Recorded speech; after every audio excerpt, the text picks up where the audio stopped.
వారికి అన్ని విధాలుగా మేము అండగా ఉంటామని మా పెద్దలు మంత్రివర్గ పొన్న ప్రభాకర్ గారు కూడా రాష్ట్ర ప్రభుత్వం తరఫున ఈ నియోజకవర్గ అభివృద్ధి కోసం అన్ని రకాలుగా అండదండగా ఉండాలని చెప్పి కోరుకుంటూ నాకు అవకాశం ఇచ్చిన అందరూ కూడా మరొకసారి కృతజ్ఞతలు తెలియజేస్తున్నాను. ఇప్పుడు గత ఎన్నో సంవత్సరాలుగా సామాజిక సేవ కార్యక్రమంలో గ్రామంలో చేయడం నిజంగా చాలా అభినందనీయం. ఎంతోమందికి చాలా స్ఫూర్తినిచ్చినటువంటి అవసరం. ఈ గ్రామంలో పాఠశాల నుంచి ఎంతోమంది విద్యార్థులకు ఈరోజు వారు చేదోడు వాదోడుగా ఉండడం, అంతేకాకుండా ఈ మధ్యనే చెన్నాడి మార్తాండరావు గారి ఎన్జిఓ కార్యక్రమంలో ఈ మండలంలో అనేక పాఠశాలల్లో వాళ్ళు ఆ స్కూల్కి సంబంధించి ఇన్ఫ్రాస్ట్రక్చర్ కానీ ఇతర సౌకర్యాల కోసం అనేక మంది పేద విద్యార్థులకు వారు చేదోడు వాదోడుగా నిలుస్తుండడం చాలా ఆనందం కలిగించింది. భవిష్యత్తులో మాపేట చైర్మన్ పెద్దలు కొండూరి రవీంద్రరావు గారిని వేదిక మీదకి రావాల్సిందిగా. ఏ ప్రభుత్వం ఉన్నా విద్యకు అత్యంత ప్రాధాన్యత చేయాల్సింది. ఎందుకంటే కుటుంబంలో ఇలా కోరం గ్రామంలో పుట్టినటువంటి సుధాకర్ రావుల కుటుంబం ఆనాడు చదువుకొని ఇలా 6 డాక్టర్లు 3 ఇంజనీర్లు అయింది కాబట్టి ఈ విధంగా ఎదుగుదల జరిగి దీన్ని గ్రామం చేయాలనే తపన ఉంది. ఆ విధంగా ప్రతి ఒక్కరు కూడా చదువుకున్న కుటుంబంలో ఒక కుటుంబానికి వాళ్ళందరూ కోరుతారా మార్పు జరిగింది. ఎంత కష్టపడైనా పిల్లలు చదివించుకోవాలనే తపన పెరిగింది. ఆ తపన ద్వారా ఈ పోటీ తత్వంలో పిల్లల జీవితాల్లో మార్పు తెచ్చి వాళ్ళు ఉన్నత విద్యావంతులు అయితే తప్పకుండా కుటుంబంలో ప్రభావితమైన కుటుంబం మార్పు జరుగుతుంది. ఇది ప్రధానమైనటువంటి మూలికాంశం. ఈ మూల అంశాన్ని మర్చిపోయి చదువుకు ఈనాటి కాలం అటు పునరుద్ధి చేసుకోలేక ఇటు పెరుగుతున్నటువంటి పోటీ తత్వంలో ఉద్యోగం లేక గ్రామీణ ప్రాంతాల్లో యువత చాలా ఇబ్బందికరమైనటువంటి పరిస్థితి ఉంది. అందుకే చదువుకు సంబంధించిన పోటీ ప్రపంచంలో ఇటువంటి ఒక అట్మాస్ఫియర్ ఉండాల్సిన అవసరం ఉంది. ఇటువంటి వాతావరణం తప్పకుండా భవిష్యత్తులో ఈ పాఠశాలలో చదివే విద్యార్థులు కోరం పేరు నిలిపిదలేదు. వివిధ ఎట్లయితే చెన్నాడి వారి కుటుంబం తరఫున 6 డాక్టర్లు 3 ఇంజనీర్లు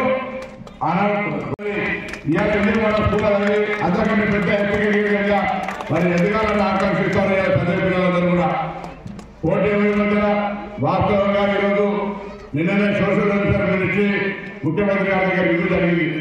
రివ్యూ జరిగే సందర్భంలో అక్కడ ఐఏఎస్ ఆఫీసర్ల దాదాపు 10,000 మంది రెసిడెన్షియల్ స్కూళ్ళకి వచ్చినట్టు వాళ్ళే మేము ఈ రెసిడెన్షియల్ స్కూల్కి వచ్చినాం, ఆ రెసిడెన్షియల్ స్కూల్కి వచ్చినా చెప్తా ఉన్నారు. ఇవాళ ఉన్నటువంటి విధంగా స్కూళ్ళను తీర్చిదిద్దాలని నేను అనేక నిర్ణయాలు తీసుకున్నాం. పాఠశాలకు సంబంధించినటువంటి గురుకులాలకు సంబంధించినటువంటి మార్పులు చేర్పులు చేయాలి, సొంత భవనాలు పెట్టాలి, వాళ్ళకు ఉండేటువంటి హాస్టల్ మెచ్చాలి అనే రకరకాల ప్రతిపాదనలు తీసుకునే ప్రయత్నం చేస్తామని ఈరోజు శాఖ మంత్రిగా. పర్టికులర్లీ పిల్లలందరికీ నాణ్యమైన విద్య, వారి మౌలిక సదుపాయాలు కల్పించేటువంటి ఆలోచనతో ఉన్నటువంటి మాట మరొకసారి మనవేస్తూ ఈరోజు ఒక పాజిటివ్ యాటిట్యూడ్ పాజిటివ్ కార్యక్రమం తీసుకున్నప్పుడు ఎప్పుడైనా ముందుంటాము. మాకు నేర్పినటువంటి రాజకీయ నాయకులు నేను రాజకీయ ముగ్గురు దగ్గర వేసుకున్నాం. పెద్ద చొక్కారావు గారి దగ్గర, వెంకటస్వామి గారి దగ్గర, సత్యనారాయణ గారి దగ్గర వారు ఎక్కడన్నా మన డైరెక్షన్ చక్కగా ముగ్గురు పైలట్ ఆశీర్వదిస్తే ఆ విధంగా ఆ ముగ్గురు నాయకత్వం యొక్క ఆలోచన సభగా ముందుకుపోతారు. కాబట్టి ఏ ఇబ్బంది వచ్చినా ఎక్కడున్నా మళ్ళీ ప్రజల మధ్యలో ఎప్పుడు వచ్చే విధంగా వారి యొక్క ఆలోచన కొనసాగించిన అధికారంలో ఉన్నా లేకున్నా ప్రజలతో మా పార్టీ విశాఖం పార్టీని నమ్ముకొని విద్యార్థులుగా కాంగ్రెస్ లో చేయడానికి వరకు పార్టీ మారకుండా ఉండి ముందుకు పోయే విధంగా ఒక కార్యక్రమం తీసుకొని పోతున్నాం.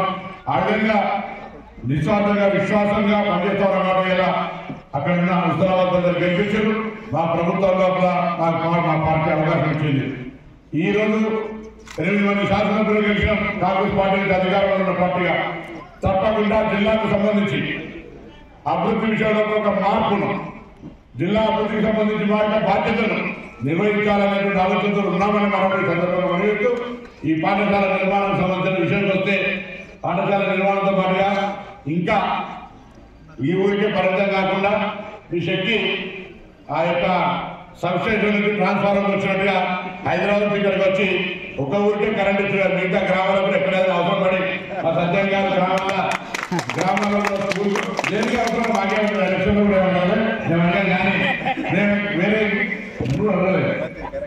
ఈ మండలంలో మండలం దాడిలో ఉండడం అందులో రాజకీయంగా కాదు మా గౌరవ శాసనసభ్యుడు ఏదైనా పాఠశాలకు సంబంధించినటువంటి సోషల్ రెస్పాన్సిబిలిటీ పనుల కింద drinking water, toilets, urgent class rooms, education purpose లో, మెడికల్ అండ్ హెల్త్ పర్పస్ లో, లేకపోతే వైద్యపరంగా వెటర్నరీ పర్పస్ లో ఏదైనా అడిగినట్లయితే తప్పకుండా సాయం చేయాలి. లక్ష్మీ కటాక్షం ఉంది కాబట్టి ఆ లక్ష్మీ కటాక్షాన్ని కొద్దిగా మీ మండలంలో పిల్లలకు సప్లై చేసే విధంగా చేయమని చెప్పి నేను కోరుతూ తప్పకుండా మీరు మాట్లాడండి ఆ వదిలాలను మీరే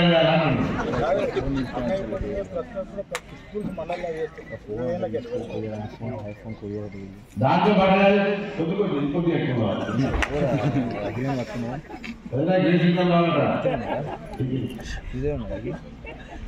ఆడికి కొడుకులు